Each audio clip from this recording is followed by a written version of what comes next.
जो लोग गुरु की फोटो का ध्यान करते हैं या मूर्तियों का ध्यान करते हैं, भाई वे लोग इस सत्संग को जरूर सुने।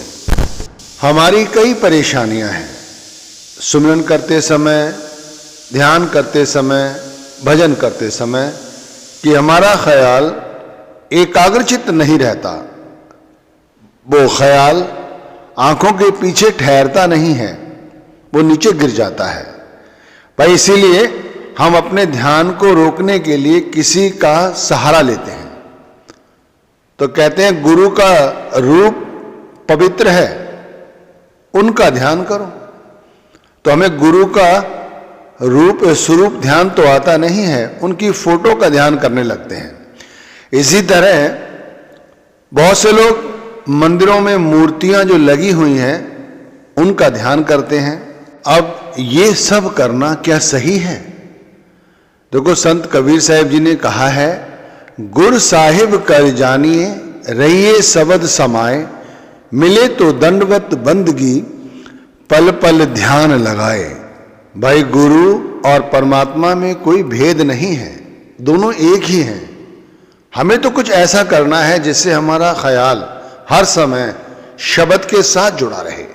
तो इसके लिए मुख्य 3 काम हैं जो आपको करने हैं। सबसे पहला काम है कि अपने अंदर झांक कर देखो कि हमारे अंदर चल क्या रहा है।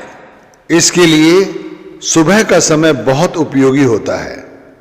तो भाई सुबह उठो और एक आसन बिछाओ और बैठो, कमर सीधी रखकर, चौखड़ी लगाकर आंखों को सामान्य रूप से बंद करो और मन के विचारों को ध्यान से देखो कि अंदर हमारे क्या चल रहा है।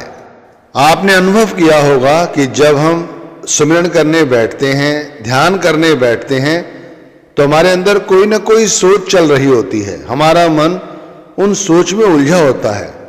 जिन बातों के बारे में मन सोच रहा है, क्या वो हमारी भजन बंदगी के लिए कामयाब है? क्या उसी से संबंधित है? या वो कुछ अन्य बातों को सोच रहा है जो बेमतलब की हैं, जो हमारा ये कीमती समय है उसे वो बर्बाद कर रही हैं? क्योंकि भाई जब तक हमारा ख्याल आंखों के पीछे नहीं रुकेगा तब तक हमारा सुमिरन ध्यान नहीं बनेगा। ध्यान के विषय में हनुमान जी का एक प्रसंग याद आता है जिसमें उन्होंने कहा है कि महाराज विष्णु जी राम के प्रतीक हैं, यानी राम रूप में विष्णु जी ही हैं, लेकिन मैं फिर भी अपने श्री राम का ध्यान करता हूं क्योंकि मेरे लिए मेरे वही इष्ट हैं। तो भाई गुरु और परमात्मा एक हैं, तो हमें ध्यान जो करना है वो अपने गुरु का करना है। अब गुरु का ध्यान आता नहीं है, इसीलिए विचार ये किया जा रहा है क्या गुरु के फोटो का ध्यान कर सकते हैं? अब कबीर साहब ने जैसे कहा है, तन मन दिया तो क्या हुआ, निज मन दिया न जाए, कह कबीर ता दास से कैसे मन पति आए। तो भाई हमें वो काम करना है जिससे हमारा मन गुरु के स्वरूप के ध्यान के साथ जुड़ा रहे और हमारी भजन बंदगी अच्छी हो। परंतु हमारी सोच में संसार का ही सब कुछ चलता रहता है, कभी धन को लेकर, कभी यश को लेकर, कभी आसक्तियों को लेकर। अब जो हमारे अंदर चल रहा है, जिस विषय में हम चिंतन करते रहते हैं, असल में हमारा वही व्यक्तित्व है। फिर चाहे हम खुद को सत्संगी कहें, नामधारी कहें, इससे कोई फर्क नहीं पड़ता, क्योंकि 24 घंटे हमारा ध्यान तो शब्द के साथ जुड़ा हुआ नहीं है। वो तो हर वक्त संसार की शक्लों और पदार्थों का ही चिंतन करता रहता है, विषय का ही चिंतन करता रहता है। तो हम वही हुए। अब उदाहरण के रूप में आप गुरु को ले लो। अपने गुरु को आपने देखा होगा सत्संगों से कि वो सत्संगों में भी शब्द की चर्चा करते हैं। वो कहते हैं शब्द सब कुछ है, और वो शब्द से जुड़ने का तरीका समझाते हैं, साधन समझाते हैं। वो अंत में ये तक कह देते हैं जो कुछ करने वाला है वो शब्द है, सब कुछ दाता राम है, दूसर ना ही कोई। यही कहते हैं ना कि वो जानी जान है, वो सब कुछ करने वाला है, वो कुल मालिक है।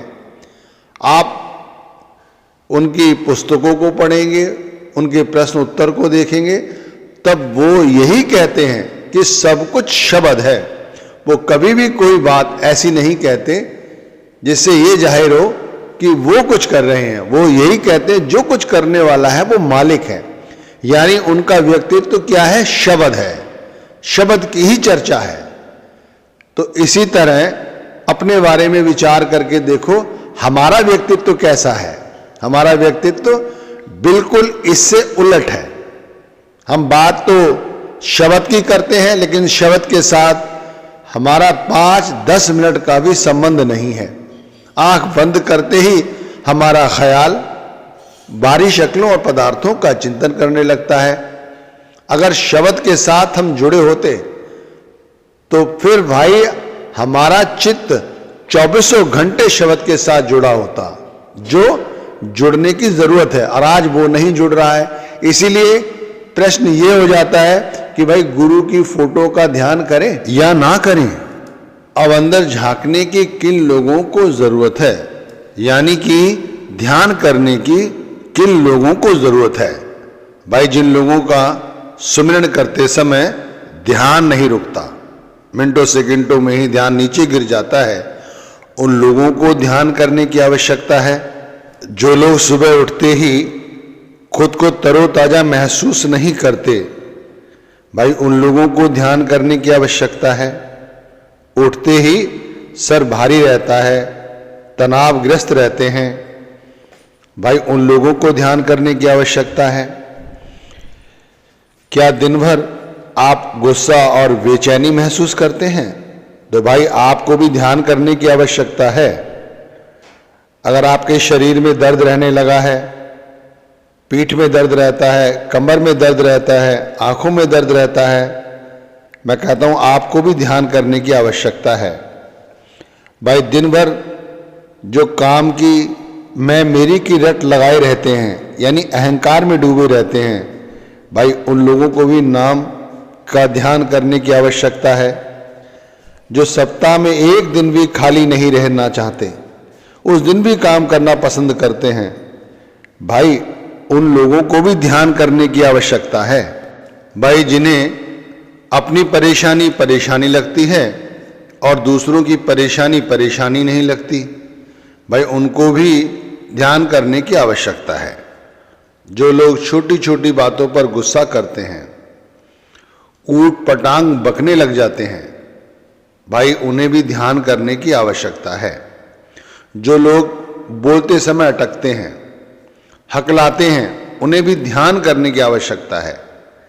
अब दिन ब दिन जिन्हें भूलने की आदत होती जा रही है, तो भाई उन्हें भी ध्यान करने की परम आवश्यकता है। और जो लोग रोज रोज योजनाएं बनाते रहते हैं, अपने आप को जिम्मेदारियों में घिरा पाते हैं, जिन्हें हमेशा ही दूसरों से शिकायत रहती है, जो लोग हमेशा ही मन घड़ंत बातें बनाते रहते हैं, भाई उन लोगों को भी ध्यान करने की आवश्यकता है। भाई जो लोग चाहते हैं कि हर व्यक्ति उनके हिसाब से काम करे, और यदि वो नहीं करता तो वो उससे ईर्ष्या करने लगते हैं, भाई उन लोगों को भी ध्यान करने की आवश्यकता है। अब जिन लोगों में बर्दाश्त करने की क्षमता दिन ब दिन कम होती जा रही है, या छोटी सी बात बर्दाश्त नहीं करते, एक साथ गुस्सा करते हैं, उन लोगों को भी ध्यान करने की आवश्यकता है। जिन्हें अकेले में डर लगता है, उन्हें ध्यान करने की आवश्यकता है। जो लोग हंसना मुस्कुराना भूल गए हैं, हमेशा दुखी रहते हैं, चिड़चिड़े रहते हैं, दूसरों के सुख को सुख नहीं समझते, दूसरों की खुशी जिनसे नहीं देखी जाती, उन लोगों को भी ध्यान करने की आवश्यकता है। जो लोग हमेशा ही स्कीमें बनाते रहते हैं, उन्हें भी ध्यान करने की आवश्यकता है। अच्छा पैसा है, अच्छा कारोबार है, अच्छा घर है, नौकरी है, उसके बाद भी जो दुखी रहते हैं, उन्हें भी ध्यान करने की आवश्यकता है। शुरुआत कहाँ से की थी कि सुमिरन के समय ध्यान नीचे गिरे, यानी हमारा ख्याल तीसरे तिल पर ना रुके, तब हमें ध्यान करने की आवश्यकता है। लेकिन भाई ये तो बहुत सारी बातें मैंने आपको बताई, तो इस तरह तो हम सभी को ध्यान करने की आवश्यकता है, क्योंकि भाई इनमें बहुत सारी ऐसी बातें हैं जो हम सब में कॉमन है। अब ध्यान कैसे करना है मैं आपको वो तरीके समझाता हूं। भाई जिन्हें गुरु प्यारे हैं, भाई वो गुरु का रूप और स्वरूप का ध्यान कर सकते हैं। आंख बंद करके एक स्थान पर बैठ जाएं, सुबह एकांत में कमर सीधी करके, और गुरु के स्वरूप का ध्यान करें। अगर गुरु के स्वरूप ध्यान नहीं आता है तो गुरु की फोटो का भी ध्यान कर सकते हैं, इसमें बुराई कोई नहीं है। आप शुरू में ऐसा कर सकते हैं। जब आपका ध्यान बनने लगेगा तब अपने आप गुरु की फोटो से ध्यान हटके गुरु का रूप आपके सामने आ जाएगा। अब दूसरी बात कर लेते हैं, जो लोग मूर्तियों का ध्यान करते हैं उन्हें क्या मूर्तियों का ध्यान करना चाहिए? भाई मूर्तियां इसीलिए सुंदर बनाई जाती हैं कि हम उनका ध्यान कर सकें। भाई आप भी गुरु के साथ मूर्तियों का भी ध्यान कर सकते हैं। भाई ख्याल रोकने के लिए सब ये किया जाता है। ख्याल रुक जाएगा, फिर अपने आप मूर्तियों के ध्यान से हमारा ख्याल ऊपर की ओर चढ़ेगा। लेकिन इसका मतलब ये कतई नहीं है कि हमें अपने ध्यान को गुरु की फोटो पर ही या गुरु के स्वरूप पर ही या मूर्तियों के ध्यान में ही लगा के रखना है। नहीं भाई, हमें इससे आगे जाना है। आप ध्यान करते समय नाम जपते हैं ना, इसलिए नाम में ताकत है, वो अपने आप सूक्ष्म रूप प्रकट करता है।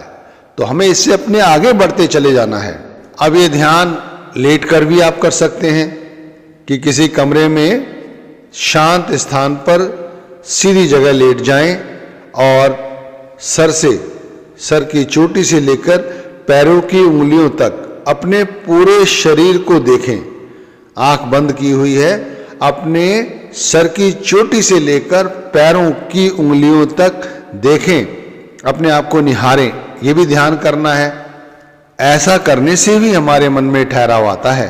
और भी एक तरीका है कि आप आईने के सामने खड़े हो जाएं और अपनी दोनों आंखों में देखें, अपनी पुतलियों से पुतलियां मिलाएं और देखते रहें। इस अभ्यास को जितना बढ़ाएंगे आपके मन में उतनी एकाग्रता आ जाएगी। ये भी एक तरीका है ध्यान करने का। अब जो गुरु घर की पुस्तकें हैं या जो शास्त्रों से संबंधित पुस्तकें हैं, आप उन्हें पढ़ें और पढ़कर उनको लिखने की कोशिश करें। जब आप पढ़ी हुई बातों को लिखेंगे, इससे भी आपका ध्यान बनता है, आपके मन में अच्छे विचार आते हैं। तो ध्यान का ये भी जरिया है। भाई ध्यान के लिए आप संगीत को भी उपयोग में ले सकते हैं। आपको जो पसंद हो वो बानी या वो धुन या वो संगीत लगाएं और आंखें बंद करके उसे सुनने की कोशिश करें। तो ध्यान के बहुत सारे तरीके हैं। एक आंख बंद करके गुरु का ध्यान करके नाम जपना, यही ध्यान नहीं है, बहुत सारे ध्यान के तरीके हैं। बहुत से लोग अपनी आती जाती श्वासों पर ही ध्यान केंद्रित करने की कोशिश करते हैं। आपको जो तरीका अच्छा लगता हो वो करें। शुरू में वो करें जो आपको अच्छा लगता है, फिर धीरे धीरे उस तरीके पे आ जाएं जो गुरु ने आपको बताया है। इस तरह आप ध्यान कर सकते हैं। भाई बात जो है वो समझो, असल वो ये है कि हम नाम जपते हैं, हमारा ख्याल नीचे गिर जाता है। ख्याल को रोकने के लिए हमें किसी सहारे की आवश्यकता है, जिससे हमारा ख्याल आंखों के मध्य में टिका रहे और हम नाम की भजन बंदगी करें, वो हमारे काम आए, हमें शक्ति दे। अब हमारा ख्याल नीचे गिर जाता है क्योंकि हम किसी का ध्यान नहीं करते, वो ध्यान टिकता नहीं है, नाम जपते रहते हैं। तो जैसे हम वर्षों पहले नाम जप रहे थे, वैसे ही आज हमारी अवस्था है। हमारा कुछ बना नहीं, हमारे अंदर ताकत नहीं आई नाम की। अगर आई होती तो हम शांत हो गए होते, हमारे मन में तसल्ली होती। ये क्रोध, लोभ, वासना, आसक्तियां, अहंकार कम हो गए होते। मैं मेरी के पीछे आज भी हम उसी तरह भागते फिरते हैं जैसे कल भाग रहे थे। तो इसका मतलब आप समझ रहे हैं, ये सिर्फ इसलिए हो रहा है क्योंकि हमने